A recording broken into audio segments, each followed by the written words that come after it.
नमो अरिहन्ताणं नमो सिद्धाणं नमो आयर्याणं नमो उवजायाणं नमो लोये सवसाहुणं मङ्गलं भगवान् वीरो मङ्गलं गौतमो गणी मङ्गलं कुन्दकुन्दार्यो जैनधर्मोऽस्तु मङ्गलम् सर्वमङ्गलमाङ्गल्यं सर्वकल्याणकारकं प्रधानं सर्वधर्माणां जैनं जयतु शासनं जैनं जयतु शासनं नमः श्रीवर्धमानाय निर्धूतकलिलात्मने सलोकानां त्रिलोकानां यद्विद्यादर्पणाय ते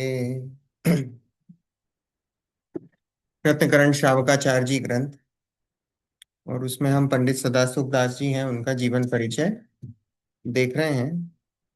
और पेज नंबर 14, 14 की 18? 18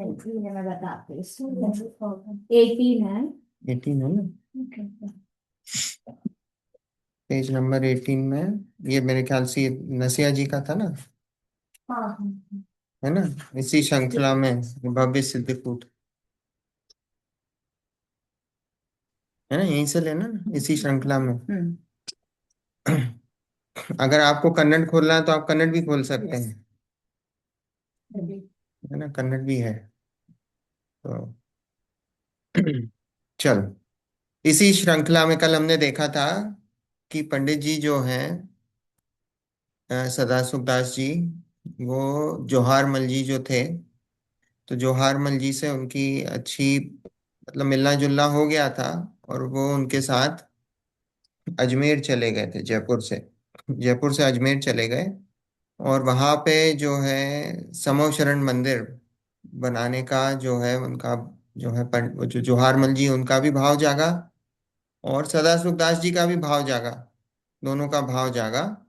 और फिर उन्होंने वहां पे नसिया जी का निर्माण जो है वहां पे प्रारंभ किया। देखो, इसी श्रृंखला में भव्य सिद्धकूट चैत्यालय नसिया जी के निर्माण का शुभारंभ 10 अक्टूबर 1864 मिति असोज शुक्ल 10वीं संवत 1921 के सुमंगल वेला में पंडित सदाशिव दास जी के सानिध्य में योजना की निश्चित रूपरेखा के आधार पर विधि पूर्वक भूमि पूजन का कार्य संपन्न हुआ। और बहुत ही उत्साह एवं तीव्र गति से उसका निर्माण कार्य प्रारंभ हुआ था, जो 25 वर्षों तक निरंतर चलता रहा। सिद्धकूट चैत्यालय की स्थापना महोत्सव के लगभग 3-4 महीनों बाद ही पंडित जी को आयुष्य के अंत का आभास होने लगा, तो उन्होंने संलेखना व्रत ग्रहण किया। मतलब 25 साल लगे उस मंदिर को बनने में, और जैसे ही मंदिर बन के तैयार हुआ उसके 3-4 महीने बाद उन्होंने संलेखना ले ली, है ना, समाधि मरण ले लिया। अभी और बता भी है उसमें, थोड़ा सा और चर्चा है, अभी देखते हैं। पंडित जी ने अपने पत्रों में गोमट सार, त्रिलोक सार, लब्धि सार, छपड़ा सार, अष्टपाहुड़, मूलाचार, भगवती आराधना, रत्नकरण टीका, स्वयं के स्त्रोत टीका, तत्वार सूत्र, तत्वार्थ श्लोक वार्तिक, स्वामी कार्तिकेय अनुप्रेक्षा, ज्ञानार्णव, अमित गति श्रावकाचार, हरिवंश पुराण, पद्म पुराण, बाहुबली चारित्र, संस्कृत चौबीसी पूजा आदि अनेक ग्रंथों की अनेक प्रतिलिपियां कराने का जिक्र किया है ना। वो करते थे ना, लिखते थे, तो जो कॉपी करते थे वो कॉपी उन्होंने इतने सारे ग्रंथ, इतने सारे ग्रंथों के नाम, इतने सारे ग्रंथ उन्होंने हाथ से लिखे, लिखवाए, कॉपीज बनवाई। पंडित जी ने स्वयं भी अपने हाथों से अनेक ग्रंथों की प्रतिलिपियां की हैं, जो जयपुर और अजमेर के शास्त्र भंडारों में सुरक्षित हैं। खुद ने भी लिखी हैं, जो कि जयपुर और अजमेर में सुरक्षित हैं। और पंडित जी ने अपने मित्रों और शिष्यों में भी इसी प्रकार शास्त्र लेखन एवं ज्ञान प्रसार की विशेष अभिरुचि जागृत की। पंडित जी की ही प्रेरणा से अनेक विद्वानों ने प्राचीन शास्त्रों पर टीकाएं लोक प्रचलित सरल ढूंढारी भाषा में लिखी, जो विभिन्न शास्त्र भंडारों में सुरक्षित है। देखो, उस समय लैंग्वेज हिंदी नहीं थी, हिंदी नहीं, आज से 200-250 साल पहले ढूंढारी भाषा चलती थी जयपुर साइड में, लोकल डायलेक्ट था ढूंढारी। तो लोकल डायलेक्ट में लिखा था। ये जो ग्रंथ भी, ये जो लिखा है रत्नकरण श्रावकाचार्य, ये भी ढूंढारी में लिखा है। जो अभी हमने मोक्ष में प्रकाशक ग्रंथ पढ़ा, तो पंडित तोडरमल जी ने लिखा था, वो भी ढूंढारी में ही लिखा था। फिर हम्म। हिंदी में उसका ट्रांसलेशन हुआ। हम्म। हिंदी के बाद में ट्रांसलेशन हुआ। है तो सभी, ये सब ढूंढारी भाषाएं में लिखे हुए ग्रंथ हैं। पंडित जी की रचनाएं इस प्रकार हैं। भगवती आराधना की हिंदी वचनिका, मोक्ष शास्त्र, मतलब तत्वार सूत्र की लघु टीका, तत्वार सूत्र की बड़ी टीका, अर्थ प्रकाशिका। हमने देखी, उन्होंने दो टीकाएं लिखी हैं तत्वार सूत्र की। एक तो बड़ी टीका, उसका नाम है अर्थ प्रकाशिका, और एक छोटी लघु टीका भी लिखी है, छोटी सी टीका।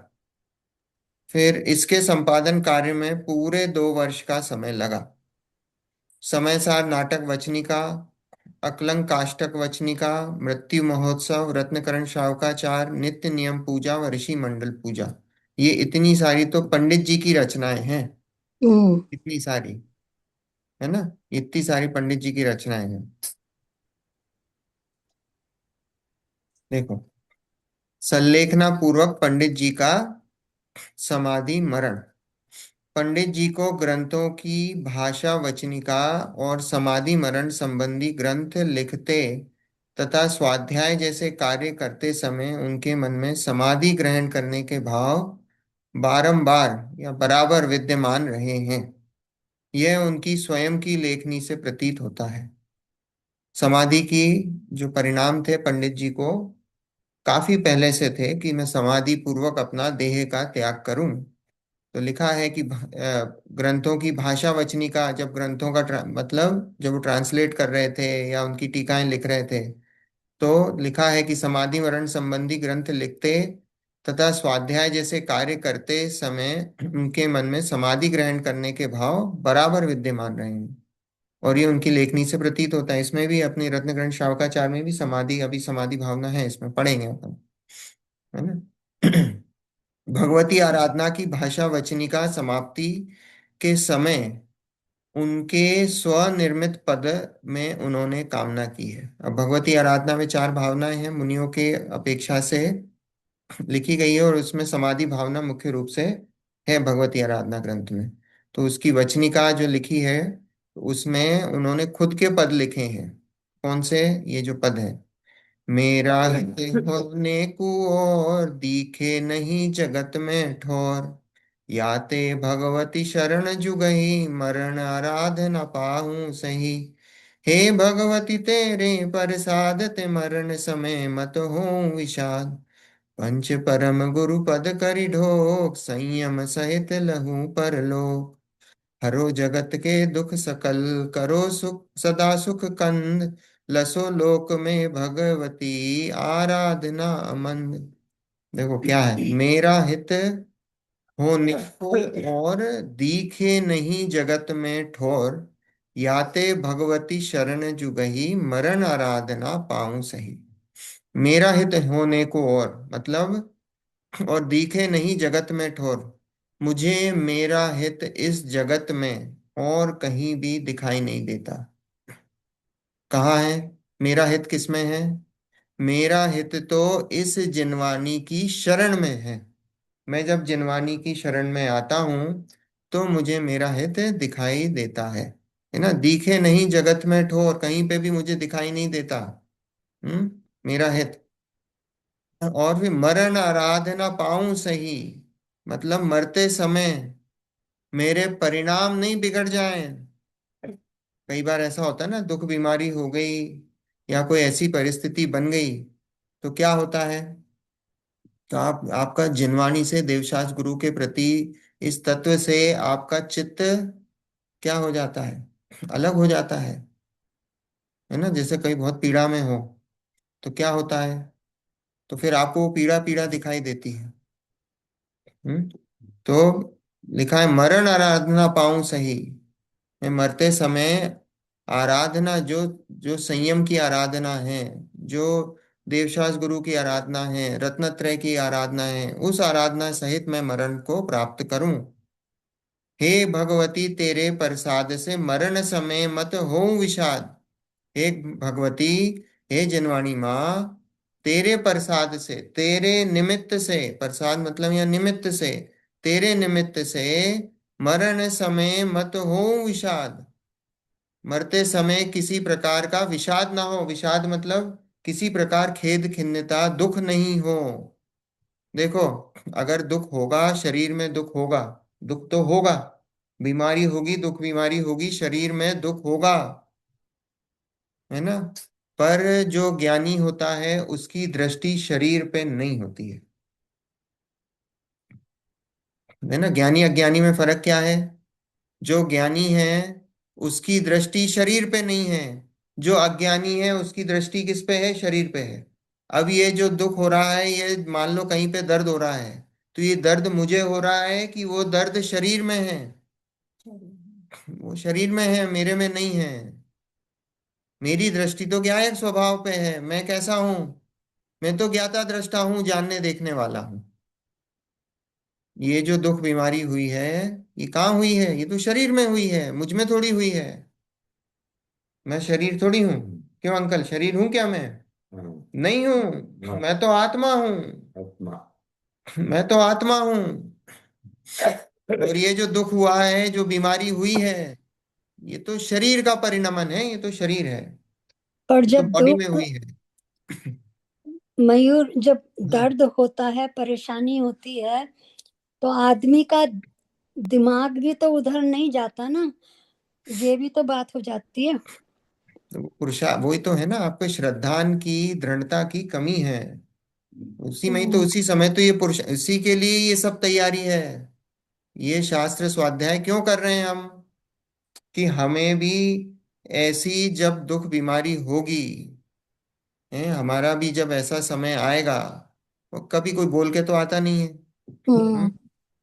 तो जब भी आएगा, तो मैं विषाद नहीं हो मुझे। मेरी दृष्टि किस पे रहे? मेरी दृष्टि तो देखो, दुख होगा, अभी दर्द हो रहा है, तो दर्द हो रहा है, दर्द पे दृष्टि जाएगी, लेकिन उसी समय भेद विज्ञान होगा मुझे कि मैं तो शरीर हूं नहीं, मैं तो आत्मा हूं। और आत्मा में ये बीमारी है नहीं, आत्मा में बीमारी हो नहीं सकती। तो मैं तो इस बीमारी से अलग हूं। मैं तो जानने देखने वाला हूं। दृष्टि गायक पे जाएगी, दृष्टि गायक पे जाएगी तो क्या होगा? वो दुख भी उस समय आपको फील नहीं होगा। जैसे होता है ना, बच्चे को कभी लग गई हो, है ना, बच्चा रोता हुआ आया, तो उसको क्या करते हैं अपन? उसका ध्यान भटकाने क्या करते हैं?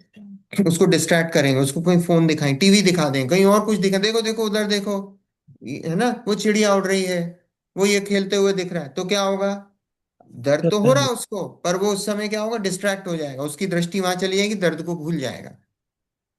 तो ऐसे ही क्या है, जब दर्द तो हो रहा है शरीर में, लेकिन वो शरीर में जो दर्द हो रहा है, उस शरीर के दर्द से अपने को भेद विज्ञान कर, अपने को अलग करना है, ये मैं नहीं हूं। तो जब नहीं हूं तो मैं कौन हूं? मैं तो आत्मद्रव्य हूं, उसमें दर्द होता ही नहीं, उसमें बीमारी है नहीं। उसमें बीमारी जा ही नहीं सकती, तो मैं तो उससे अलग हूं। तो इसलिए मरण समय मत हो विषाद। वो किसके किसके निमित्त से होगा? ये तत्व ज्ञान के बल से ही होगा। अगर तत्व ज्ञान नहीं होगा तो क्या होगा? खेद खिन्न करके ही मरोगे।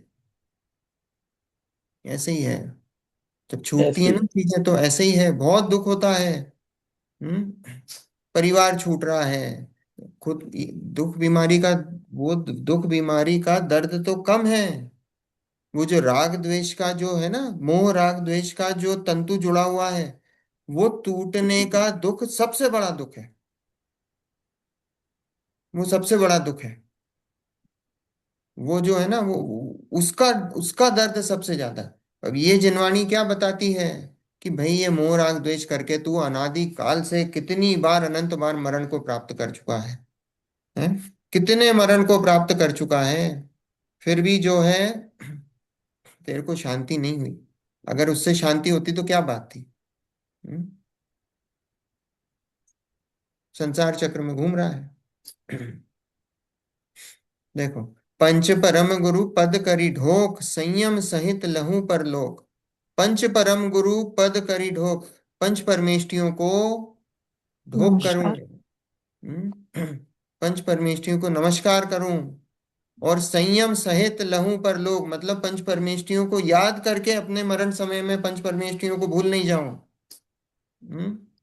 और संयम सहित लहू पर लोग, संयम पूर्वक लहू पर लोग, आप संयम के साथ जा सकते हो क्या अगले जन्म में?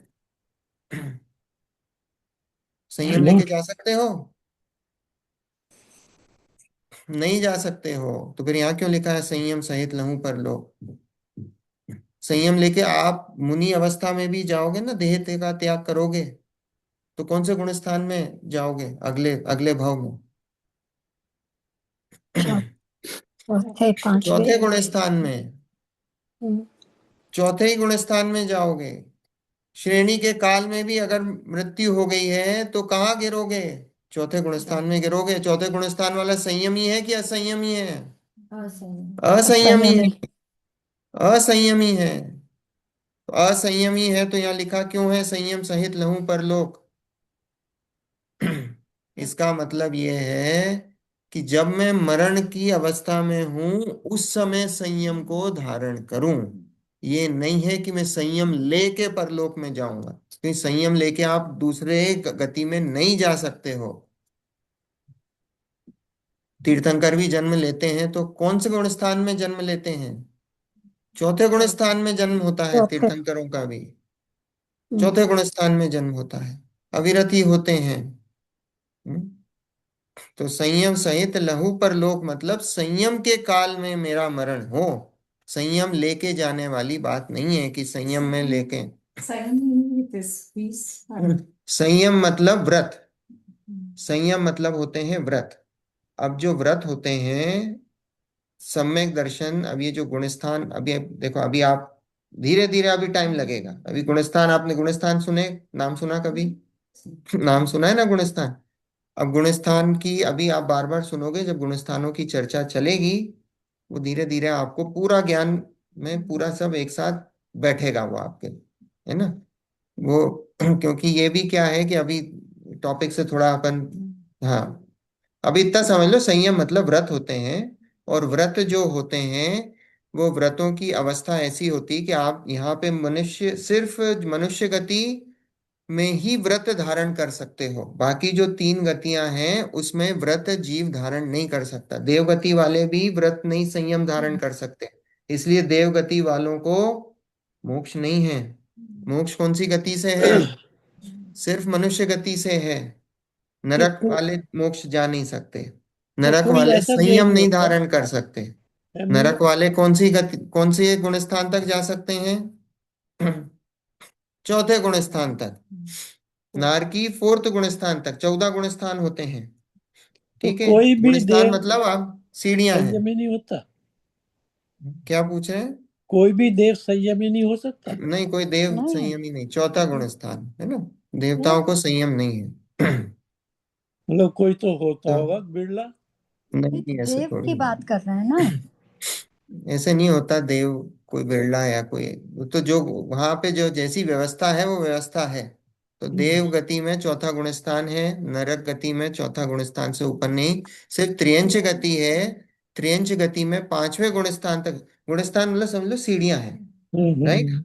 हमने जो स्टेप्स हैं, और जो जीव के अंदर के जो परिणामों की जो विशुद्धि है ना, अब बहुत बहुत वैली 30,000 फीट के लेवल से समझा रहा हूं मैं, है ना? तो वो जो विशुद्धि है, वो विशुद्धि का मेजरमेंट है जीव की। विशुद्धि मतलब अंदर से परिणामों, परिणामों में जो निर्मलता हुई है, जो उसके परिणाम आत्माश्रित हुए हैं। अभी हमारे परिणाम कैसे हैं? हमारे परिणाम बाहर की तरफ है। जब जीव अपने स्वयं का निर्णय कर लेता है कि मैं कौन हूं, अगर उसने ये निर्णय करा कि मैं आत्मा हूं, वो ऐसा मानता है, तो फिर वहां से मोक्ष मार्ग शुरू होता है। और वो फोर्थ गुणस्थान, वो फोर्थ स्टेप पे पहुंचता है। ठीक है? अभी जितने भी जीव हैं जो अपने आप को आत्मा नहीं मानते हैं, वो सब पहली स्टेप पे हैं। फर्स्ट से सीधे फोर्थ पे जंप लगता है। तो वो फोर्थ से फिर वहां से मोक्ष मार्ग शुरू होता है। जिसको एक बार जो जीव फोर्थ गुणस्थान पे पहुंच गया, अब उसका यह है कि उसको टिकट मिल गया है मोक्ष का। अब ये बात है कि वो मोक्ष कब जाएगा, वो गारंटी है कि वो अब उसका एक टाइम फिक्स हो गया है। अब उस टाइम में बीच में कभी भी मोक्ष जा सकता है। अभी जिसके पास वो टिकट नहीं मिला है, अभी उसको पता नहीं है वो मोक्ष कब जाएगा। पर जो एक बार उस फोर्थ गुण स्थान पे पहुंच गया है, उसको टिकट मिल गया है कि संसार से बाहर जाने का, और मोक्ष का टिकट उसको मिल गया है, ट्रेन का। ठीक है। तो वो, तो अब ये जो फोर्थ गुण स्थान है, वो फोर्थ गुण स्थान में संयम नहीं है, मतलब व्रत नहीं लेता है वो, है ना। अब वो व्रत लेने का और कषाय का वो सब अभी, अभी सब चीजें क्लियर होंगी। अभी आपका इट्स ओनली डे 2। ठीक है, सब धीरे धीरे सब क्लियर होगा, है ना। मयूर जी, मयूर जी, हाँ हम पंच कल्याणक में देखते हैं ना कि देवो इस संयम नहीं लिया है, नहीं ले सकते, इसलिए भगवान की पहली भी नहीं उठा सकते। ड्रामा में हमने देखा था कि हाँ, है ना, या बिल्कुल। हम्म है ना, देवो नारको देवो और इन मनुष्यों में चर्चा ये चल रही कि हम्म भगवान की पालकी उठाएगा कौन, है ना, पहले पालकी उठाएगा कौन, ऐसा कुछ भजन है। तो या जब ये जब होता है, जब भगवान जब दीक्षा लेते हैं, अब ये आया तो किसमें, ये आदिनाथ भगवान के उसमें आया, पर सभी भगवानों में लगा देते हैं, पंच कल्याणकों में ऐसा दृश्य दिखाते हैं। उसमें ऐसा हम्म है, चर्चा हुई है देवों में और मनुष्यों में झगड़ा हुआ कि भगवान जब दीक्षा ले रहे थे आदिनाथ भगवान, तो बोले उनकी पालकी उठाएगा कौन सबसे पहले। तो फिर सौधर्मेंद्र आए बीच में, आपस में झगड़ा चल रहा है। मनुष्य बोले नहीं नहीं नहीं हम उठाएंगे, देव बोले नहीं नहीं हम, देव बोले हम समोषण लगाते हैं, हम इनके जो है 6 महीने पहले से रत्न वृष्टि करते हैं जब जन्म लेना होता है, हम उनको जो है यहाँ रत्नों से जड़ित कपड़े लाके देते हैं, क्षीर सागर के जल से जो है मेरू पर्वत पे इनका स्नान कराते हैं जो है देव और देवियां इनकी जो है सेवा में निरंतर लगे, बोले हम उठाएंगे। फिर मनुष्य मनुष्य बोलते हैं नहीं नहीं नहीं, ये तो हमारी जाति के हमारे राजा हैं, हमारे बीच के हैं, हमारे साथ रहने वाले हमारे रिश्तेदार हैं, ये हम उठाएंगे, हमारा पहला हक बनता है। तो फिर आते हैं सौधर्मेंद्र, और सौधर्मेंद्र आके बोलते हैं कि भैया अन्याय देखो देते हैं। ऐसा है कि इस मनुष्य गति की दुर्लभता इतनी है कि इस मनुष्य गति में ही संयम संभव है, और हम्म इस मनुष्य गति से ही मोक्ष की प्राप्ति हो सकती है। इसलिए सबसे पहला अधिकार तो मनुष्यों का मनुष्य ही है, भगवान की पालकी उठाने का। पर तो फिर मनुष्य जब उठाते भी हैं। मयूर, जब हम्म। भी ऐसा होता है तो देवी तो पालकी लेके आते हैं। नहीं वो तो पालकी वही लेके आए हैं, अच्छा। पालकी वो अच्छा। लेके आए, पर उठाएगा कौन जब भगवान बैठेंगे, तो ओके। उठाएंगे तो ओके। मनुष्य। भगवान उस समय नहीं बने हैं, उस समय तो मुनिराज बनने जा रहे हैं। अभी हम्म उस समय भगवान नहीं है, है ना। पर हम्म उस समय मुनिराज हैं, और मुनिराज अभी बने नहीं हैं। मुनिराज होंगे तो पालकी में नहीं बैठेंगे, ये भी ध्यान रखना। क्या मुनिराज हैं क्या? तो पालकी में नहीं बैठेंगे, अभी मुनि अच्छा। अवस्था नहीं धारण कर, पर मुनि अवस्था धारण करने वाले हैं। ठीक है। तो जब मुनि अवस्था धारण करने के पहले उनकी पालकी उठाते हैं, है ना, तो वो उसमें, और ये सिर्फ ये जो आई है, ये कथा, ये कहानी तो सिर्फ आदिनाथ भगवान के, जब आदिनाथ हम्म भगवान की स्टोरी में है ये। पर जब जितने भी तीर्थंकरों के पंच कल्याणक होते हैं, उन सभी में ये स्टोरी अभी चलाते में ये इंक आती है, इस ड्रामा हैं। तरीके आती है। क्योंकि अब क्या करें, 5 दिन में कुछ तो दिखाएंगे ना। तो अब वो दिखाते बराबर हैं, है। ये भी दिखाते हैं, ऐसे ही है, वैराग्य के प्रसंग है ऐसे दिखाते हैं। मनुष्य जन्म की बराबर है। दुर्लभता दिखाते हैं कि मनुष्य जन्म कितना दुर्लभ है। कल देखा था ना बराबर। अपन ने, देवता हम कई बार हम्म बन चुके हैं। कितनी बार बन चुके हैं देव, अनंत बार। अनंत बार, अनंत बार, मनुष्य अनंत कितनी बार। बार बन चुके हैं, अन- 29 तो अभी नाट एक है। अनंत बार मनुष्य भी बन चुके हैं, पर अभी तक सम्यक दर्शन प्राप्त नहीं करा। तो सम्यक दर्शन प्राप्त नहीं करा, इसके कारण से ये संसार चला आ रहा है ना। तो ये जब संसार कब रुकेगा, कि जब सम्यक दर्शन की प्राप्ति होगी, तब पहला संसार स्टेप। रुकेगा। हाँ। अभी देखो आएगी, सब चर्चा आएगी। Very basic question is how do we submit that? दो, So we will अभी सब आएगा, सब चलेगी, सब चर्चा चलेगी, सम्यक दर्शन क्या होता है, सम्यक दर्शन कैसे प्राप्त करें, सम्यक दर्शन की विधि क्या है, सब एक सब किताब चर्चाएं चलेंगी। कापी मिल गई। है ना, सब सब चलेगी, सारी चर्चाएं चलेंगी। रजनीकांत शाह का। देखो, हरो जगत के दुख सकल, करो सदा सुख कंद, सारे जगत के दुखों को हरो। जिनवाणी से बोल रहे हैं, देवशास गुरु से बोल रहे हैं कि सारे जगत के दुख को हरो, जगत के दुख सकल करो सदा सुख कंद, लसो जगत में भगवती आराधना मंद।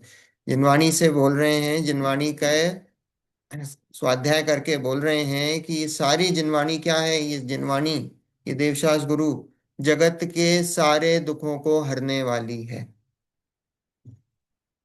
कैसे? अपने सच्चा मार्ग बता। हमारे भगवान कुछ करते नहीं हैं।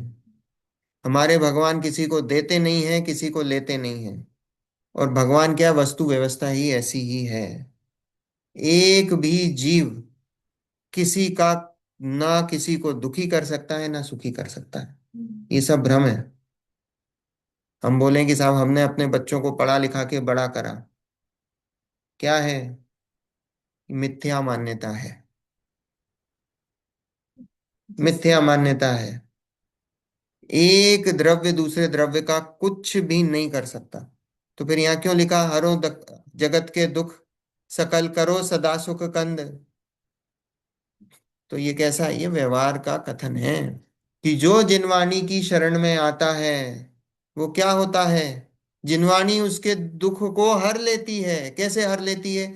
जब आप स्वाध्याय करते हो तो वस्तु का जो सही स्वरूप है, वस्तु के सही स्वरूप को आप पहचानते हो। तो जब वस्तु के सही स्वरूप को पहचानते हो तो रत्नत्रय प्रकट होता है, सम्यक दर्शन, सम्यक ज्ञान, सम्यक चारित्र प्रकट होता है। तो दुख अपने आप चला जाता है और सुख प्रकट होता है, ये जिनवाणी के समीप आने से, है ना। इसलिए ऐसा बोला है कि जो जिनवाणी के समीप आता है, जिनवाणी उसके दुख को हर लेती है और सदा सुख, नाम भी उनका सदा सुख है। हम्म, पंडित जी का नाम भी सदा सुख है। जो सदा सुख कंद, अपने अंदर सदा सुख, सुख जो है वो सदा सदा के लिए उत्पन्न हो जाता है। एक बार सम्यक दर्शन हुआ तो क्या हुआ? अब बस, अब तो आगे बढ़ना है उस जीव को, आगे जाके मोक्ष जाएगा, सुख की वृद्धि होगी। लसो लोक में भगवती, लसो मतलब शोभित हो, लसो लोक में भगवती मतलब जिनवाणी आराधना मंद। मंद मतलब समझते हो? मंद, मंद हवा बहती है धीरे धीरे। अमंद मतलब एकदम तीव्र। मतलब इस जिनवाणी ये जो है, ये इस लोक में सुशोभित हो और उसकी आराधना कैसे चले? एकदम सब जगह तीव्र तीव्र रूप से। स्पीडी। हाँ, तीव्र रूप से आराधना मंद। देखो आगे, उन्हें जब अपनी इस पर्याय के अंत का भान होने लगा, तब उन्होंने सोचा मेरे जीवन की असली परीक्षा का समय आ गया है। जब उन्हें पता लग गया कि भाई अब मेरी उम्र हो गई है, तो मेरी आयु अब ज्यादा नहीं बची है, तो बोले अब क्या हुआ? तो अब असली परीक्षा का समय आ गया है। मतलब अब मेरा मृत्यु निकट है, तो अब यही समाधि मरण, यही परीक्षा का समय है।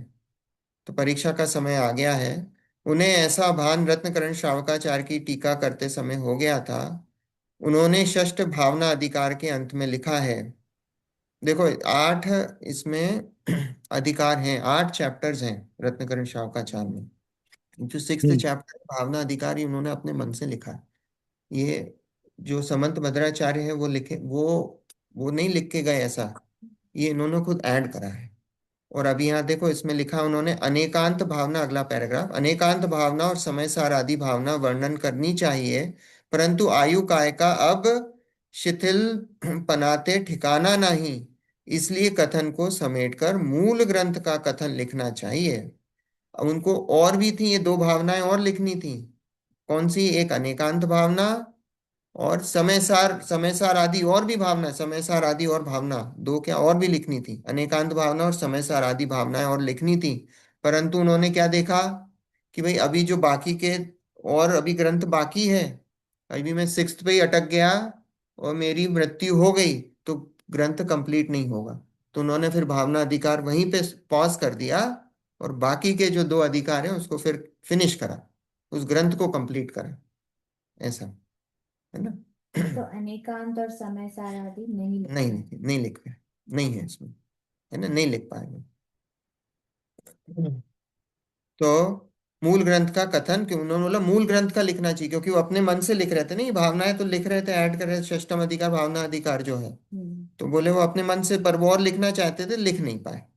और उन्होंने सप्तम संलेखना अधिकार की भाषा वचनिका लिखते समय स्वलिखित समाधि मरण संबंधी भावनाएं याद आई, जिसमें उन्होंने लिखा है कि वो जब सातवां अधिकार है वो संलेखना मतलब समाधि मरण, वो सातवां सेवेंथ अधिकार है, तो वो जब लिख रहे थे तो उन्होंने अपने भाव, क्योंकि उस समय वो खुद भी समाधि मरण की भावना भा रहे थे, इसके बाद उन्होंने समाधि मरण ले लिया था, तो वो खुद ही भावना भा रहे, तो जो उनकी भावनाएं थी वही उन्होंने लिखी हैं यहाँ पे, इसमें लिखी हैं पंडित जी ने, है ना, समाधि भावना।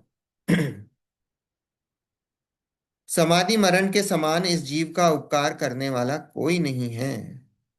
देह ते भिन्न ज्ञान स्वभाव रूप आत्मा का अनुभव करी, भय रहित चार आराधना शरण सहित मरण हो जाए, तो इस समान त्रैलोक्य में तीन काल में इस जीव का हित है नाही। जो संसार परिभ्रमण ते छूट जाना, सो समाधि मरण नाम मित्र का प्रसाद है। अब ये जो लैंग्वेज है ये ढूंढारी है ना, ये जो लैंग्वेज अभी अपन ने पढ़ी ना, ये पैराग्राफ ढूंढारी भाषा में है। तो लिखा है उन्होंने, देह ते भिन्न ज्ञान स्वभाव रूप आत्मा का अनुभव करी। क्या? देह से भिन्न, देह मतलब शरीर से भिन्न मैं कैसा हूं? ज्ञान स्वभावी, स्वभाव मतलब समझते हो, नेचर। आत्मा का नेचर कैसा है? जानना देखना। आत्मा का नेचर कैसा है? जानने देखने वाला नेचर है। और इस शरीर का नेचर कैसा है? कुछ स्पर्श जानता रस, है। हाँ रूप जानता रस देखता गंध भी है, वर्ण। स्पर्श रस गंध वर्ण है। जो शरीर है ये पुद्गल है, पुद्गल की क्या क्वालिटीज हैं? स्पर्श, स्पर्श मतलब टच, रस मतलब टेस्ट, गंध मतलब स्मेल, है ना, और वर्ण मतलब कल। कलर। ये जो पुद्गल है, जो शरीर है, इसकी ये क्वालिटी है। और आत्मा की क्वालिटी क्या है?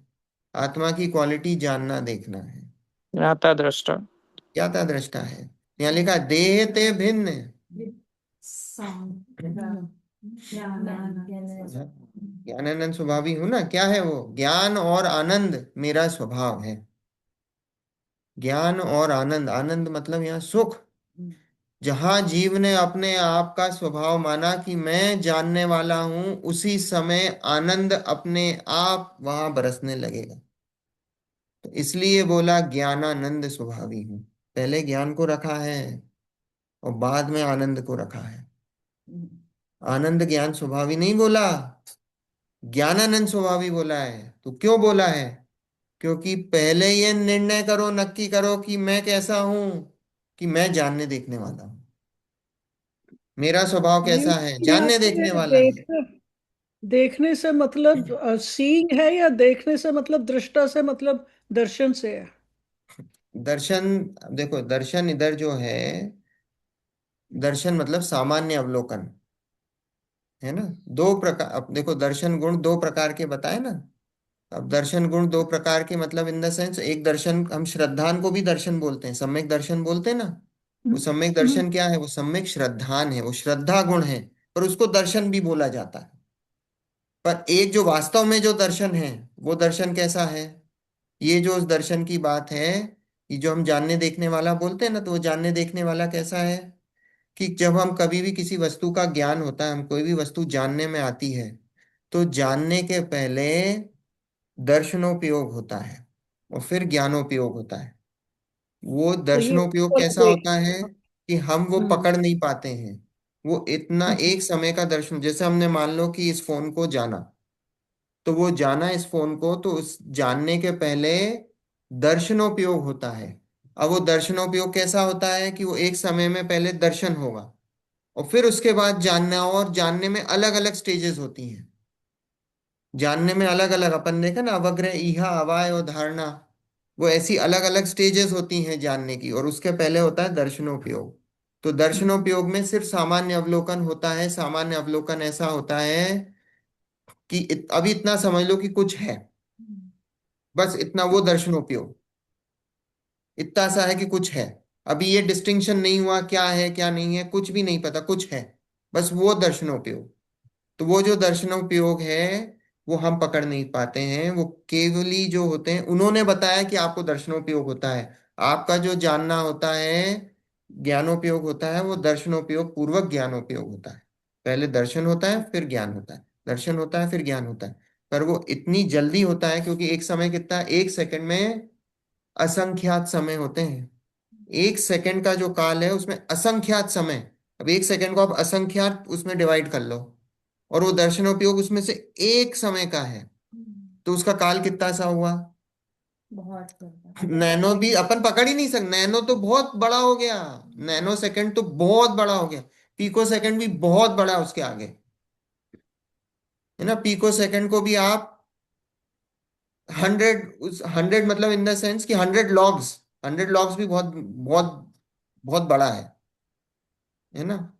असंख्यात है वो तो। एक सेकंड को आप ये मान के चलो कि मोर देन 30 डिजिट से डिवाइड कर लो, तो उतना उतना समय का, है ना। असंख्यात तो 170 तक जाता है, तो अब उसके बीच का जो भी काल हो तो उतना सा, एक उतना सा काल वो उतने समय का है, तो उतने समय में वो जो है दर्शनोपयोग होता है फिर ज्ञानोपयोग। तो ये उसकी बात है, जानना देखना, है ना। जब जानने देखने की बात होती है तो उसकी बात करते हैं, दर्शनोपयोग की बात करते हैं। वैसे जो सीइंग, देखने वाली जो सेंस है वो तो पुद्गल के साथ ही एसोसिएटेड होगी फिर। देखने वाली पुद्गल के साथ कोई एसोसिएट है? पुद्गल की जो इंद्रियां हैं वो तो निमित्त हैं, जानना और देखने का वही काम वही। तो आत्मा से ही हो रहा है। पुद्गल तो ये जो आंख है वो खिड़की है, खिड़की में से कोई व्यक्ति झांक रहा है, तो खिड़की देख रही है कि उसके अंदर से, उसके अंदर जो व्यक्ति है वो झांक रहा है, वो देख रहा है, खिड़की थोड़ी देख रही है। तो ये जो आंखें हैं वो खिड़कियां हैं। देखने वाला कौन है? देखने वाला तो उसके अंदर ये जीव द्रव्य है, जीव द्रव्य की पर्याय है वो, है ना। तो वो जानना देखना जो हो ठीक। रहा है वो ज्ञान में ही हो रहा है, दर्शन में ही हो रहा है। Okay, thank you. देखो कहाँ पे थे, समाधि मरण, हम्म। है ना। हाँ। देह ते भिन्न ज्ञान स्वभाव रूप आत्मा का अनुभव करी, भय रहित चार आराधना शरण सहित मरण हो जाए, तो इस मान त्रैलोक्य में तीन काल में इस जीव का हित है नहीं। क्या कि अपने आप को ज्ञान स्वभाव स्वरूप आत्मा अनुभव करो, भय रहित। जब अपने आप को ज्ञान स्वभाव रूप स्वीकार कर लिया तो क्या होगा, भय अपने आप चला जाएगा, डर अपने आप चला जाएगा, किसी प्रकार का कोई डर नहीं। हमारे मुनिराजों को डर होता है क्या जंगल में नहीं। कि शेर आके खा जाएगा? कोई डर है क्या? नहीं है, नहीं है। तो जब भय खत्म, चार आराधना शरण सहित मरण हो जाए, तो इस समान त्रैलोक्य में तीन काल में इस जीव का हित नहीं। हम्म। विचार आराधना की चर्चा आएगी समाधि मरण में, उसके सहित जब मरण हो जाएगा, तो बोले इस तीन लोक में तीन काल में इस जीव का कोई हित नहीं है। मतलब समाधि मरण पूर्वक अगर मरण होता है तो बोले इस जीव का इससे बड़ा कोई हितकारी नहीं है। जो संसार परिभ्रमण ते छूट जाना, सो समाधि मरण नाम मित्र का प्रसाद है। बोले ये समाधि मरण भावना क्या है, इतनी अच्छी दोस्त है, इतना अच्छा मित्र है कि वो संसार परिभ्रमण से छुड़वाएगी आपको। ठीक है, अभी बहुत अपन विस्तार से चर्चा करेंगे वास्तव में समाधि मरण होता क्या है, समाधि होती क्या है, सब चर्चा करेंगे, विस्तार पूर्वक चर्चा करेंगे, है ना। बहुत विस्तार पूर्वक करेंगे। अ- Lena can also take Salekha. हाँ, बिल्कुल।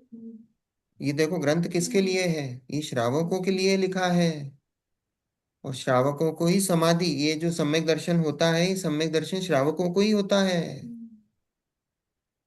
ना।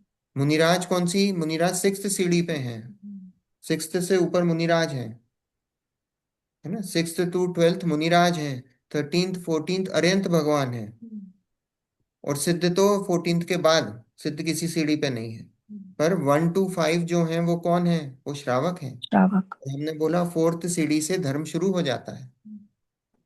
ठीक है, तो पहले गुण स्थान में भी हो तो भी कम से कम ऐसे परिणाम तो भाव कि हमारा मरण हो समाधि, समाधि पूर्वक हो। कम से कम परिणाम तो हमारे विचलित ना हो, इतना तो कर सकते हैं। अभी अब और चर्चा करेंगे विस्तार से जब आएगी समाधि की। देखो, अतः भगवान वीतराग सो ऐसी प्रार्थना करूं हूं, जो मेरे मरण के समय वेदना मरण तथा आत्मज्ञान रहित मरण मत हो। धर्म ध्यानते मरण चाहता, वीतराग ही का शरण ग्रहण करूं हूं। क्या वीत अतः भगवान वीतराग सो ऐसी प्रार्थना, वीतरागी भगवान से। हमारे भगवान कैसे हैं? वीतरागी हैं। वीतरागी है ना। वीतरागी मतलब जिनको राग द्वेष नहीं है, वीत गया है राग जिनका। सो वीतरागी से ऐसी प्रार्थना करता हूं कि मेरे मरण के समय वेदना मरण तथा आत्मज्ञान रहित मरण मत हो। ऐसी प्रार्थना करता हूं कि मरण समय मुझे वेदना ना हो, और वेदना भी हो तो वेदना पे दृष्टि है कहाँ ऐसे जीवों की? उनकी दृष्टि तो अपने आत्मा पे है। और आत्मज्ञान रहित मरण मत हो, और ऐसा भी मरण नहीं हो कि आत्मज्ञान रहित हो जाए। ऐसी कोई बीमारी हो जाए, जैसे मान लो अल्जाइमर्स हो गया, कुछ हो गया, फिर क्या होता है? भूलने लग जाता है, ध्यान नहीं रहता। हम्म? तो आत्मज्ञान रहित मरण मत हो। धर्म ध्यान ते मरण चाहता, वीतराग ही का शरण ग्रहण करो हूँ। और बोले धर्म ध्यान पूर्वक मेरा मरण हो, और सिर्फ वीतराग की ही शरण मैं ग्रहण करता हूँ। पंडित जी का उनके परिवार में उनका सहारा जो एकमात्र पुत्र था, जब वह भी युवावस्था में संसार से चला गया था, तब उनके शिष्य सेठ मूलचंद जी सोनी उन्हें अजमेर लेवा लाए थे। उन्होंने सोचा, यहाँ मुझे सब तरह की अनुकूलताएं हैं, अब मुझे संलेखना ग्रहण करने में किंचित भी विलंब नहीं करना चाहिए। इस प्रकार पंडित जी ने मानसिक रूप से संलेखना ग्रहण की पूरी तैयारी कर ली, और बड़े उत्साह और दृढ़ निश्चय पूर्वक सिद्धकूट चैत्यालय सोनी जी की नसिया में जिनेन्द्र देव की प्रतिमा के समक्ष विधि पूर्वक शुभ मुहूर्त में संलेखना ग्रहण की। उनका बच्चा था, वो यंग एज में ही मर गया था। तो पंडित जी का ऐसा था कि वो जब उनका बच्चा मर गया ना, तो उसके बाद वो काफी दुखी रहने लगे थे। जयपुर में ही थे, बच्चा जब चला गया तो काफी दुखी रहने लगे थे। अब देखो, ज्ञानियों की भी ऐसी स्थिति हो जाती है, राग ऐसे ही है। तो ये मूलचंद जी सोनी थे, जो जुहारमल जी सोनी के पुत्र थे। तो वो उनको फिर अजमेर लेके आ गए। उन्होंने कहा आप यहीं आ जाओ, आप यहीं रहो, क्योंकि मंदिर भी था, सारी कुछ चीजें व्यवस्थाएं भी थी, मंदिर भी बन रहा था, सब कुछ थी। तो बोले आप यहीं रहो, यहीं पे जो भी शास्त्र स्वाध्याय वगैरह सब काम यहीं करो। तो लेके आ गए थे, और फिर बोला कि देखो, देखा ना, मैं जिनेन्द्र देव की प्रतिमा के समक्ष विधि पूर्वक शुभ मुहूर्त में संलेखना ग्रहण की। उन्होंने फिर क्या करा कि सोनी जी की नसिया में ही विधि पूर्वक संलेखना उन्होंने ग्रहण की। पंडित जी की संलेखना ग्रहण का समाचार सुनते ही उनके पास जयपुर से पंडित पन्नालाल जी संगी, नाथूलाल जी दोषी, भोलीलाल जी सेठी, पार्शदास जी निगोतिया आदि शिष्य अजमेर उनके पास आए। सेठ मूलचंद जी वहीं थे ही। पंडित जी ने उन सभी से कहा, मैं अब अस्थायी पर्याय से विदा ले रहा हूँ। मुझसे पूर्ववर्ती पंडित टोडरमल जी, पंडित जयचंद जी आदि विद्वान और हम सभी ने बड़े श्रम पूर्वक जिन अपेक्षाओं से साहित्य का सृजन किया है, उसका व्यापक प्रचार प्रसार करना, ताकि वर्तमान और भावी पीढ़ी उससे लाभ उठाती रहे। पंडित जी की जब संलेखना का जब समाचार पहुंचा, देखो उस समय संलेखना उतनी नहीं होती थी, बहुत होती ही नहीं थी, ना के बराबर थी, और श्रावकों में संलेखना सुनने को नहीं मिलती थी। तो जब उनका समाचार मिला कि उन्होंने संलेखना ली, तो काफी सारे जो उनके पंडित जी थे, और भी जो उस समय पंडित थे, है ना, जयपुर में और आसपास के जो भी थे, पारसदास जी निगोतिया, अभी इनका आएगा और वर्णन, ये भोली लाल जी, नाथू लाल जी पन्ना, ये सब आ गए, उनके शिष्य सब अजमेर आ गए। और पंडित मूलचंद जी, सेठ मूलचंद जी तो थे ही वहां, और फिर लिखा, देखो पंडित जी ने उन सभी से कहा, मैं अब इस अस्थाई पर्याय से विदा ले रहा हूं। ये पर्याय कैसी है? अस्थाई। अस्थाई मतलब समझते हो? स्थाई मतलब समझते हो? Permanent, constant. है ना, परमानेंट। और अस्थाई मतलब कैसी? टेम्पररी। ये पर्याय कैसी है? ये मनुष्य, मनुष्य भाव मिला है, ये टेम्पररी है कि परमानेंट है? टेम्पररी है। कितनी आयु लेके आए? 50, 60, 70, 80, बस सबको जाना है, ये टेम्पररी है। तो बोले अस्थाई पर्याय से विदा ले रहा हूं। मुझसे पूर्ववर्ती पंडित टोडरमल जी, पंडित जयचंद जी आदि विद्वानों और हम सभी ने बड़े श्रम पूर्वक, श्रम पूर्वक मतलब मेहनत से, जिन अपेक्षाओं से साहित्य का सृजन किया है, बहुत सारे साहित्यों को लिख के गए हैं। उन्होंने भी लिखा, उनके पहले भी जो पंडित हुए हैं, बोले उन्होंने साहित्य लिखा है, तो बोले कि उनका व्यापक प्रचार प्रसार करना, ताकि वर्तमान और भावी पीढ़ी उससे लाभ उठाती रहे। क्यों लिख के गए हैं वो? कि भाई हम सब उसका लाभ उठाएं, राइट। इसलिए नहीं कि अपना उनका नाम हो, नाम तो क्या, वो तो चले गए। नाम क्या है? वो तो चले गए। वो तो इसलिए लिख के गए कि भाई हम सब उसका, आगे आने वाली पीढ़ियां सब उसका लाभ उठाएं, है ना। तो लाभ उठाती रहे, विद्वानों की परंपरा सदा बनी रहे, ऐसा प्रयत्न करते रहना। ये जो विद्वानों की परंपरा है, ये कांस्टेंट बनी रहे, है ना। जयपुर में है ना, ये अपना मंदिर में नाम नहीं याद आ रहा है, जहाँ पे टोडरमल जी प्रवचन करते थे, वहाँ वो मंदिर में अभी तक नित्य स्वाध्याय होता है, कांस्टेंट। बापू नगर में। नहीं, बापू नगर में नहीं, सिटी में है। अब मेरे को नाम ध्यान नहीं है ना, जहाँ पे अभी संजीव जी करते थे प्रवचन। अभी मुझे नहीं पता कौन संभाल रहा है संजीव जी के बाद। संजीव जी करते थे अभी तक, है ना। संजीव जी आखिरी, वहां जाओगे, हम नाम लिखे हुए हैं, वो कौन कौन से पंडितों ने पूरे नाम लिखे हुए हैं। हुकुमचंद जी भारत, फिर संजीव जी, और भी, है ना, संतोष जी झांझरी, वो सब उनके नाम लिखे हुए हैं, जिन्होंने वहां स्वाध्याय करा है। काफी बहुत सारे पंडित, मतलब वो चला आ रहा है 300 साल से कंटिन्यूअस स्वाध्याय चल रहा ये है, जयपुर लिखा है। में कहाँ पे है ये मंदिर? अब आंटी मेरे को अभी ध्यान नहीं है, मैं नाम पता नहीं लगेगा बता तो मैं रहे। आपको भेजूंगा अलग से।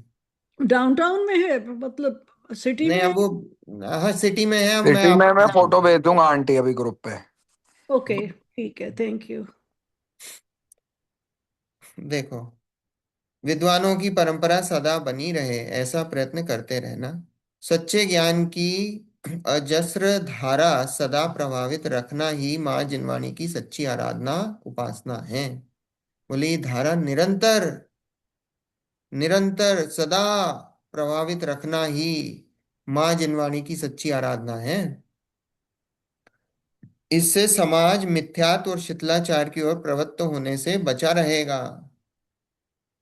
वर्तमान में जिनवाणी के प्रचार प्रसार से बढ़कर पुण्य और धन प्रभावना का अन्य कोई कार्य नहीं है। कोई कार्य नहीं है। ये जब तक जिनवाणी सुरक्षित है, जब तक क्या है, ये मिथ्यात्व और शिथिलाचार बचा हुआ है, नहीं तो क्या है, ये मिथ्यात्व और शिथिलाचार तो कब का ले चुका होता। ये सिर्फ जिनवाणी, ये सिर्फ स्वाध्याय है जिसकी वजह से ये बचा हुआ है। शिष्यों द्वारा अपनी इन अंतिम भावनाओं के संकल्प की स्वीकृति करने पर अपने मन में संतोष और निर्विकल्प भाव का अनुभव किया। जब शिष्यों द्वारा, शिष्यों ने बोला नहीं, आप तो अपनी संलेखना लो, समाधि मरण लो, हम सब संभाल लेंगे, ये जो आप कार्य करके गए हो इसको आगे बढ़ाएंगे।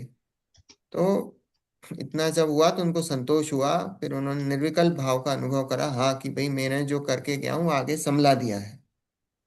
सभी संलेखना की महत्ता और पंडित जी के दृढ़ संकल्प से परिचित थे, और पंडित जी के शरीर की शिथिलता भी देख रहे थे।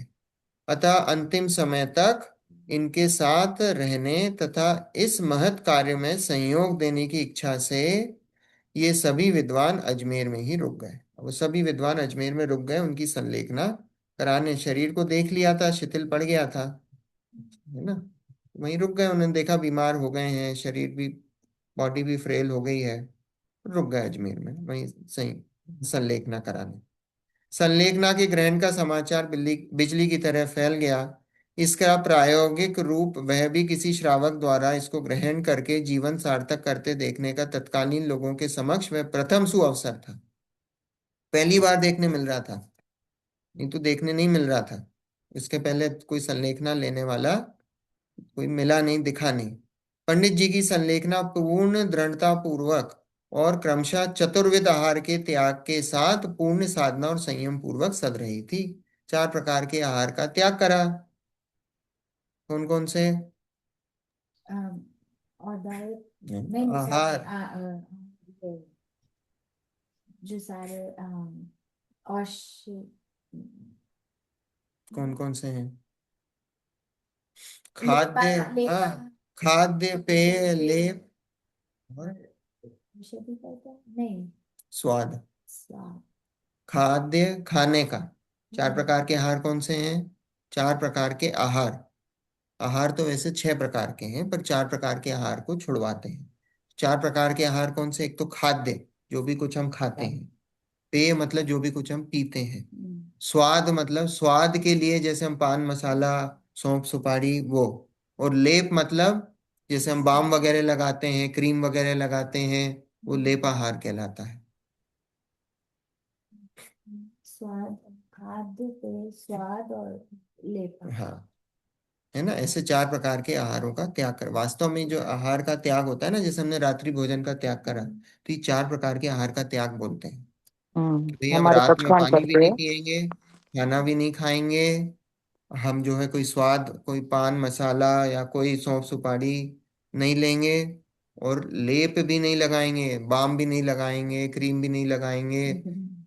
ये होता है। तो ये अगर ये है तो आप ये मान के चलो कि भाई 4 प्रकार के आहार का त्याग ये है ना। बाकी दो ये और उसके प्रकार मयूर के जी हैं। हाँ ऐसे बोलते हैं, असनम पाणम कायम सायम अनंथा भोगनम सहस्त्रगान मत्तागान सहस्त्रमय। ऐसे पचखान लेते हैं जब भी चोविया हाँ करते हैं ना, मैं जब भी हाँ स्नान हाँ। करती मैं तभी। अच्छा अच्छा अच्छा। है ना, 6 प्रकार के हाँ, आहार, तो 2 प्रकार मयूर के जी, वो आहार जो और हैं। मंदिर की बात हो रही थी ना, वो बापू नगर, जयपुर के बाहर है बापू नगर, वहां पर है ना टोडरमल स्मारक ट्रस्ट, वहां पर है ना वो मंदिर, उसकी बात हो रही है ना? नहीं नहीं, वो नहीं है अंकल, वो स्मारक वाला नहीं, ये तो पुराना मंदिर है। ये तो अच्छा। सिटी में मंदिर है। स्मारक तो अभी बना है, 50 साल पहले बना। तो 2 प्रकार के आहार और कौन से? एक तो ओजस आहार है। ओजस मतलब जो शरीर, ये जो सूरज की जो होता है ना, आप विटामिन डी लेते हो, वो भी एक प्रकार का आहार है। पर उसका त्याग हो नहीं सकता, आप बाहर जाते हो, आपके ऊपर सूरज की रोशनी तो आती है, ओजस आहार तो आप लेते ही हो। और एक होता है कर्मों का आहार। कांस्टेंट कर्मों का आपका आश्रम हो रहा है, वो कर्मों का आहार भी होता है, तो वो भी आपके कंट्रोल में नहीं है। तो ये 4 प्रकार के इसलिए आहारों का त्याग कराते हैं, 6 प्रकार के आहार का त्याग नहीं होता है। वो 2 आहारों का त्याग नहीं होता, है ना। तो यहाँ 4 प्रकार के आहारों के त्याग की बात कही कि चतुर्विध आहार, 4 प्रकार के आहारों के त्याग के साथ पूर्ण साधना और संयम पूर्वक सद रही थी। 4 प्रकार के आहारों का त्याग कर दिया और साधना और संयम पूर्वक वो रह रहे थे। संलेखना के इस महान स्वरूप को देखने दिन प्रतिदिन बड़ी संख्या में लोग आ रहे थे। पंडित जी भी द्विगुणित मतलब दुगने उत्साह से, द्विगुणित मतलब दुगने, दुगने उत्साह से 12 भावनाओं आदि आदि का चिंतन करते हुए आत्मलीन थे। और भाद्र पक्ष कृष्णा एकादशी विक्रम संवत 1922 को नशिया जी के पार्श्व में स्थित, मतलब पीछे स्थित रंग महल के एकांत स्थल में अंतिम श्वास के साथ ही उन्होंने संलेखना पूर्ण की, और अपने आप में लीन रहते हुए अंतिम श्वास के साथ ही मनुष्य जीवन को सार्थक किया। ठीक है। पंडित पार्श्वदास निगोतिया जो उनके शिष्य थे, अभी ऊपर बताया ना, जो उनके ये सदासुख दास जी के शिष्य, लिखा ना, विरचित ज्ञान सूर्योदय नाटक की देश भाषा में वचनिका के अंतिम पृष्ठ में, जिसमें इन्होंने अपने गुरु पंडित सदासुख जी की प्रशंसा की है ना। कोई ज्ञान सूर्योदय नाटक है, उसकी भाषा में वचनिका उन्होंने लिखी। इन्होंने पार्श्वदास जी निगोतिया, उन्होंने लिखी। और उसके अंतिम पृष्ठ पर उन्होंने क्या करा, उनकी वचनिका में अंतिम पृष्ठ पर उन्होंने ये जो नीचे जो लिखा है अभी वो पढ़ेंगे अपन, छंद लिखा है, तो बोले उनकी प्रशंसा में कुछ लिखा, तो वो छंद लिखा है वो पढ़ते हैं। कवितः जयपुर में बसे एक श्रावक, खंडेलवाल जैनी निगोतिया पार्षदास कहायो है। शैली के प्रसाद समझी मिथ्यावशे, वमन कियो सदा सुखज, साहेब पास नाटक सुनी पायो है। जयपुर में बसे एक श्रावक खंडेलवाल, खंडेलवाल जाति के थे, खंडेलवाल जैन थे ना, तो बोले जयपुर में, जयपुर के थे, खंडेलवाल जाति के थे, एक श्रावक है ना, जैनी निगोतिया पार्षदास कहायो है। तो ये कौन, ये पार्षदास निगोतिया, ये खुद ये लिख रहे हैं, है ना। और शैली के प्रसाद समझी मिथ्यावशी, मिथ्याविष, वमन कियो सदा सुख साहिब पास नाटक सुनी पायो है। तो बोले शैली मतलब ये जो शैली से मतलब ये जो चली आ रही है ना, कहाँ से चली आ रही है, कि बोली भगवान से चली आ रही है, भगवान से चली आ रही जो बात, और ये किनके निमित्त से, तो बोली सदासुख दास जी के निमित्त से मुझे समझ में आई, उससे मेरा मिथ्या मिथ्या मान्यता, मिथ्या रूपी विष, वो मैंने वमन किया, और सदासुख सदा सुखज साहिब पास नाटक सुनी पायो है ना। सदासुख दास जी से मैंने ये जो शैली है वो उनसे मैंने सीखी है, उनसे मैं सुनते हुए आ रहा हूं, है ना। देखो अभी आगे जो उन्होंने लिखा है, कि नहीं, ये पार्षदास निगोतिया जी ने लिखा है। स्यादेवाद रूप छह द्रव्य को स्वरूप जानी, आत्म रूप पर क्यों अनुभूति रूप गायो है। नाटक वचनी का करी वाचो साधर्मी जन, अनुभव को ग्रंथ भाव भाइयों रचायो है। देखो स्यादवाद रूप छयो छहु द्रव्य को स्वरूप जानी, आत्म रूप परख्यो अनुभव रूप गायो है। जिनवाणी कैसी है, स्यादवाद रूप है। स्यादवाद मतलब अनेकांतवाद, स्यादवाद मतलब अनेकांतवाद, अनेकांतवाद तो सुना होगा आपने, मल्टीपल पर्सपेक्टिव्स, है ना। तो We had a person, Sadwad Ramchandra. Sadwad Ramchandra ಅಂತ ಇದ್ರಲ್ಲ, Sadwad Shah, I'm telling it wrong. Syadwad. हाँ स्यादवाद, ಅಂದ್ರೆ different perspective ಅಂತ. हम्म, Never thought about, you hear, but अभी अपन स्यादवाद की बहुत इसमें विस्तार से चर्चा बाद में करेंगे, क्या है स्यादवाद, पर अभी ये समझ लो मल्टीपल पर्सपेक्टिव। सो स्यादवाद रूप छयो द्रव्य को स्वरूप जानी, ये जिनवाणी में क्या है हमको क्या पता पड़ता है, जो सुदासुख दास जी बता के गए हैं या जो मैं समझा हूं, ये पार्षदास जी निगोतिया की जिनवाणी स्यादवाद रूप है, छह द्रव्य की चर्चा है और अपने स्वरूप की चर्चा है ना। जिनवाणी के माध्यम से हम क्या जानते हैं, जानी, स्यादवाद को जानते हैं, छह द्रव्य को जानते हैं और अपने स्वरूप को जानते हैं। जिनवाणी में इन सब की चर्चा आती है। फिर आत्म रूप परख्यो अनुभूति अनुभूति रूप गायो है, और जो भी मैं कुछ लिख रहा हूं, कौन, ये जो पार्षदास जी निगोतिया लिख रहे हैं, कि मैं अपनी आत्म स्वरूप की अनुभूति से परख कर मैं लिख रहा हूं, है ना। कोई एक ऐसा होता है कि सुनी सुनी बात लिखता है, कोई एक ऐसा होता है कि सुन के फिर वो अपना एक्सपीरियंस, कि मेरा भी यही एक्सपीरियंस है ना। जैसे मान लो आपने कोई थ्योरी पढ़ी है, वो कोई थ्योरी पढ़ी आपने बुक बुक में, साइंटिफिक थ्योरी। अब आपने अगर साइंटिफिक थ्योरी पढ़ी और साइंटिफिक थ्योरी को आपने लिख दिया, पर उस साइंटिफिक थ्योरी को आपने खुद एक्सपेरिमेंट करके आपने कहा कि हाँ ये साइंटिफिक थ्योरी सही है, मैंने इसको प्रूव करा है एक्सपेरिमेंटेशन से। तो ये वो बात कह रहे हैं कि जो थ्योरी लिखी हुई है जो जिनवाणी में, वो कैसी है, तो भाई भगवान से आई है, आचार्यों ने लिखी, पर मैंने उसको उस थ्योरी, वो जो बात लिखी हुई है, मैंने अपने अंदर से उस बात को, उसको एक्सपेरिमेंट से प्रूव करा है कि जो बात उन्होंने लिखी बिल्कुल सही है। अनुभूति रूप गायो है। नाटक वचनी का करी वाचो साधर्मी जन, अब ये जो मैंने नाटक वचनिका लिखी, जो ऊपर जिसकी बात चल रही थी उन्होंने लिखी ना, ये पंडित जी ने, पारसदास जी निगोतिया ने, तो बोले वो सब वाचो, सब पढ़ो साधर्मी जन, अनुभव को ग्रंथ भाव भाय यूं रचायो है। ये ग्रंथ अनुभव का है, अनुभव कराने वाला है, आत्म अनुभव कराने वाला, अपनी आत्मा के पास, अपने स्वयं के पास ले जाने वाला ग्रंथ है। Mayur, I उस think we should stop this here. नहीं, अभी ये अभी तो है ही है, इसमें देखा नहीं। हाँ तो बहुत लंबा है ना ये तो। हम्म। ठीक है, अगली बार लेंगे, पूरा हाँ लेंगे, फिर से लेंगे। मैंने टाइम देखा ही नहीं। I know. आप 4 लाइन कंप्लीट करो। हाँ फिर मैंने देखा है तो बहुत लंबी है, तो मैंने कहा I think it should be better. क्या बोलूं? मैं बोलना है कि आप नेक्स्ट टाइम शायद रघुवीर 2 मिनट में बता देना, क्योंकि पहले नहीं आया। ठीक है। अब देखो, बहुत सारे लोग नए हैं, आई नो, और बात जो है, अब हम लोग बेसिक से नहीं कर रहे हैं, है ना, बेसिक से नहीं कर रहे हैं।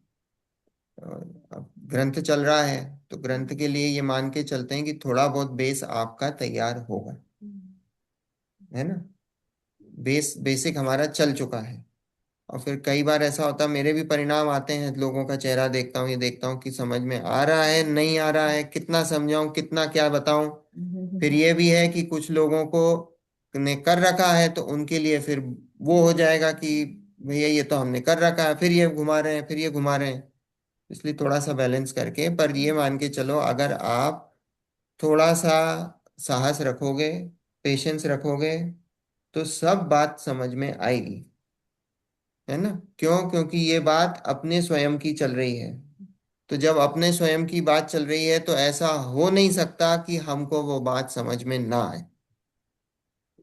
जगत में दूसरों की बात चलती है, समझ में नहीं आए उससे कोई फर्क नहीं पड़ा, दूसरों की बात है, हमें क्या करना समझ के भी। पर जब अपने स्वयं की बात है, तो समझ में आएगी ही, है ना। हो सकता है किसी को आज नहीं आए, 2 दिन बाद आएगी, पर समझ में आएगी। ये बात बिल्कुल पक्का मान के चलना, है ना, पेशेंस नहीं खोना।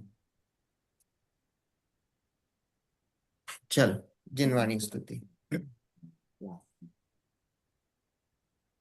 निज निधि निज में बताई, यह अनंत उपकार है, उसके उसके लिए लिए जिनवाणी माँ जिनवाणी को माँ को वंदना वंदना शत शत बार है, बार, वंदना शत वंदना शत बार है, बार है, वंदना वंदना शत शत बार है। बार है। 9 बार नमो कामना।